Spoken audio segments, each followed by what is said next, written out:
Do it when you feel scared. Do it when you're broke. Do it when it's not perfect. Do it when it feels out of your comfort zone. The lesson here is to just do it and get started.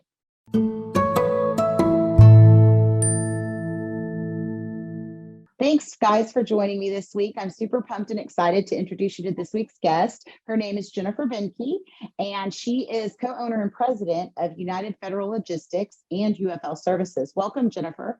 Hey, thank you so much for having me, Monica. Absolutely. So, Jennifer, I know that, by doing my little background and research that you have started a business and that you're an entrepreneur and that, the starting of your business was a huge leap of faith. And I share that with you. We have that in common. So talk to me about that. What happened? How did it get started? How did it come to be? I guess it started with marrying my husband, Kyle. We got married in 2010. And when we were dating and engaged, he was getting his MBA at Emory. I went to the University of Mississippi, Ole Miss, and we met and then we got married, and he really wanted to start his own business. He didn't know exactly what that looked like, but that was the main reason for getting his MBA. And he had done research. He had worked at UPS, and one of his department was keeping up with the competitors. So he learned about the FedEx model. And with FedEx Ground, they contract out small businesses like us. So we basically networked our way in, and I was kind of the face of everything. So I own the majority of the business, but we're definitely very much partners. So technically 51%. We jumped in. We had felt like if we had kept doing what we were doing, working for other people, then we would just keep doing that. So we realized if you want to change the course of your life, you have to just make the change and jump right in. So we started with 3 trucks and 6 drivers. We kind of got the business up and running within a month and a half, which is kind of a lot. But we grew that. And then last year, we started a second company so we could be a carrier for people outside of FedEx. So we have customers like Amazon and Target, Ford, and C.H. Robinson and Arrive Logistics. So we have really opened ourselves up to a much larger customer base. And with the driver market, everything really changed, and we really had to pivot our business. We went from primarily team drivers, which is basically 2 people in a truck for a week over the road. A lot of times they didn't know where they were going. They'd kind of get one place and go someplace else. Sometimes they had schedules. So really we had to kind of pivot our whole model. We had drivers who want to be home every day, every other day. They don't want to be in a truck with someone they don't know for a week, especially after COVID. It really kind of threw a wrench into our whole business model. So we started a second company, UFL Services, and that focuses on, we're in Atlanta, so it's southeastern regional routes. We're able to hire solo drivers. We have a lot of people who want to work on that side of the business because that's what everyone wants, the solo, the home daily, home every other day. And it's really great because it's less wear and tear on the trucks, and we can staff them. One thing that was really hard for us in 2020 and 2021 was we had a lot of trucks that we were paying for, but we couldn't staff them. So that was really hard. So as a business owner, you really have to look at what you're doing and always look for a way to improve. And if something's not working, definitely don't make a split-second decision, but evaluate it and figure out a way to move forward in a better way. For sure. So I know for me as a business owner, it was really challenging during those times, and for you guys for sure. And you found ways to adapt and navigate around that, which is, perseverance at its finest, right? You said, here's a wall, but we're not going to let it stop us. We're going to keep going. And so I know one of the she had sent me was, finding the right people for your team at the right time. And, I can share as an entrepreneur in that experience as well is, I'm very particular about who can join my team. And, you spend so much time on your dream and your business and what you hope and, want it to be.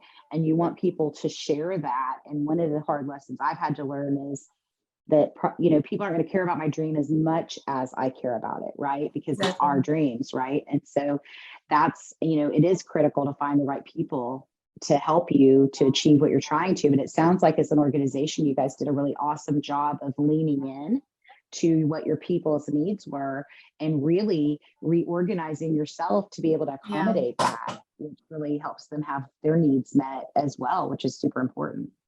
Yeah. When you start out as a new business owner, you want to save as much money as you can. So you end up doing a lot yourself. Luckily, Kyle and I are very much a team, and we wore a lot of hats to the point where we kind of wait until we definitely need someone, with the budgeting and being able to afford good help. So our first step was to hire a driver manager, and he's been with us 6 years. His name is Dale Moore, and he's been so pivotal helping us grow the company. And then after that, we hired a recruiter. She's amazing. She's our HR and recruiting manager, and we are just alike, so we work really well together. And she helped us really grow with staffing and calling drivers, and she's been with us 3 years, and earlier this year, she reached her 5,000th driver that she called. So Oh, wow. she has done a lot of interviewing and getting the right people in. And then we actually promoted one of our female drivers to a driver manager. Dale was promoted to operations and safety director. So we like to promote from within, but definitely having the right people who see our vision, share in our dream. And we always want to be the type of place where people like to work. And we want to make sure people feel respected and valued. And I definitely always call it a partnership with our employees, because we're kind of all in it together. And, we rely on referrals and just growing our driver base. And we have a lot of people that have been with us over a year. And with trucking, the thing is, you overturn your whole staff 100% within a year. So to have people that have been with us so long, and people many years with the company, we really value them. And we feel like when people can buy into our vision and our mission, they stick around. There's definitely people that don't, and that's okay. We still want to treat them well while they're with us. That's amazing. And it's so true. When you're hiring for your team, to get people that have that buy-in and share that mission and that vision with you and that want it as badly as you do. And, that's been the cool thing for me building my business as well. And we're a team of 10. And at times we've been a team of 14. Over the summer, we were a team of 24 because it was so busy. So it's like, we've been and morphed and done all the things to try to, have actively engaged, really want to be here employees that are working with us and team members. But you're right, it is partnership, especially when you're a small business. And holy moly, at 5,000 interviews of drivers, because one of the services that my business offers is recruiting in the property management industry. And so I do interviews of people for property managers and up, and then other members of my team will do the other positions depending on what they are, or who has time and bandwidth. But it's hard out there right now trying to recruit and hire people, and especially drivers that have to be away from their families and away from their homes. And you guys came up with a solution to work around that, and I really applaud you for that, because a lot of people would get stuck right there, right? They'd be like, okay, what am I going to do now? And I think in the property management industry, not the same industry as yours, just logistics and shipping, but having people to do the work today is so hard. And, in the property management industry alone, it's hard times out there. And so, having people that work for you for 5 and 6 years and longer is really, speaks volumes of your all's leadership and what you're doing in your business that's right to keep them there. Because at the end of the day, I always say, we trade our life hours for work, because we have to make money to support our families. And exactly. So having that balance and that healthy environment and atmosphere to be able to go to work and really value what your leadership is doing, and know that you have a voice and being heard, is so critical in today's market. Yeah. Yeah. I can't And believe it. I was looking at our payroll, our employee list, and we have 37 people on staff right now. oh my And gosh, we've just bought some trucks, and I think we have 25. So it's that's been a long amazing. journey. Thank you. But yeah, we're Yeah, very much a team. yeah, you should be proud of yourselves. It's not easy. And navigating the waters of the last few years has been really challenging for business owners all over the map. It doesn't really matter what you're doing, it's just been really hard. And I think we're all tired of talking about it and ready for some Yeah. normalcy. But we're in this lingering age of what the great resignation, and now it's what the quiet leaving, and all these other things that are happening in the workforce. And it just becomes so challenging. So when you can get good teammates and you can provide a space for people to work where they feel, heard and seen, and they have that promotability and growth opportunities, and that's really what you're providing is those opportunities for them to grow and lean in and be developed further, which is really commendable. Thank you so much. Yeah, for sure. Yeah, speaking of the great resignation, we went through a period with COVID. We're in Georgia, and there was so many COVID programs for financial assistance. We went through a tough period where people just didn't want to work. Cindy was actually talking to someone, and she was telling our pay, and we pay very highly. And the person said, well, I'm making 1,100 just on, whatever benefits. He's like, it's not really worth it for me to get a job like that. But, after Governor Kemp ended all the supplemental things like that, we had a big uptick in employees looking for jobs. So it was good for a lot of people who, really are struggling and really needed stuff. But unfortunately, I think some people took advantage of the different programs. But I think For we're sure. back to neutral on that. Yeah, I think so too. I've noticed that too. And for my business, because I primarily work in student, I work in multifamily, but the majority of my business, just because of the time that I've spent there in student, has been in the student sector. And, with schools shut down, it changed leasing an apartment life. It just became Yes. completely different, and it became very virtual. And so it's almost feels like, how when you go to shopping to the store now, and I don't know about you guys, but I went to a Walmart over the weekend, maybe for a birthday party, and everything was self-registered. There were no more Oh, clerks. yeah. There's no check. There's no cashiers, Yes. except for like one that's leading like eight, checkout scanners. And I think that I see that happening more and more, where people are getting more automated and more digitized in their services where it's possible.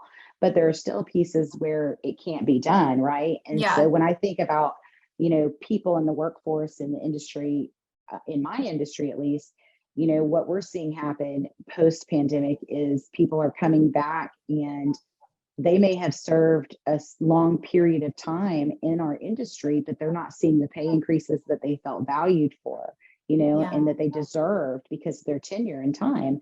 And so I've seen a lot of people leave. It's been really a mass exodus to some degree, that it's been surprising. But on one hand, it's not surprising. I'm seeing a ton of women leave the workforce and go do Yes. great, awesome, amazing things. Yeah. And then, it's rarely that I'm seeing people leave and make lateral moves.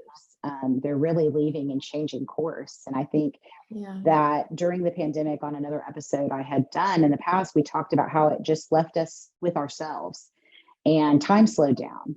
And I do think the world needed that. For me, it was a really awful experience, but in hindsight, a really beautiful thing, because now on the other side of it all, how I'm able to look and view things is really completely different than prior to that. And so, as horrible as the last 3 years have been, and I'm grateful that they're soon going to be over and gone, and will be a distant memory. I've learned some really valuable lessons. And so I think that's the takeaway is, keep learning, keep growing. And, kudos to you and Kyle for having a dream, to follow it through and just do it. And it is a leap of faith. So yeah, I mean, hiring people post pandemic, it's different, and people are looking for different things. And so it can definitely be challenging. And I know for your guys' business, for sure, because of the trucking situation and the railroad and all of those other factors, and just even the ships being stuck at harbor, that couldn't unload the things that you guys probably needed to ship. I can tell and you more about that if you want to know why they were stuck there. yeah, I would love to know, actually.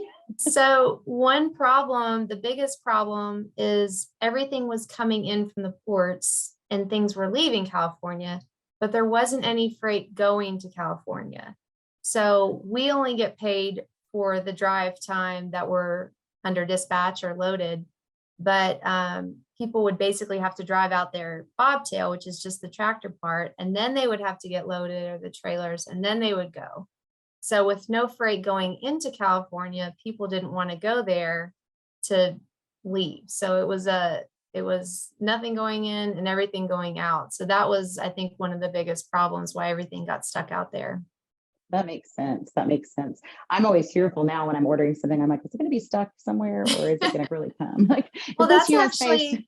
That's actually helped our business because there's been a lot of ports. Savannah, especially in Georgia, has gotten a big increase. So it's helped the East Coast because everything got stuck out in California. I mean, that's a benefit though, right? Yeah. So Jennifer, tell me, if people want to learn more about your businesses and what you guys are doing, where's the best place for them to find you? Well, if they're looking for a job, they can call 404-334-3610, extension 2. That'll get you to Cindy and she can help. But the easiest is probably our website, driveufl.com. That'll take drivers directly to our page. And there is a homepage that they can select if they want to learn more about our company. And yeah, we're always looking for good drivers. That's amazing. If I know anybody looking, I definitely will send them your way. Thank Well, you. thanks for joining me today and talking to me about your business and what you guys have going on. I really enjoy getting to know you and more about you. And so listen, listeners, if you guys have any questions for Jennifer or Kyle, feel free to drop them in the comments, and we will look forward to speaking with you hereby soon in a new episode. Have a great week, everyone. Thank you, Monica. Bye. Thank you.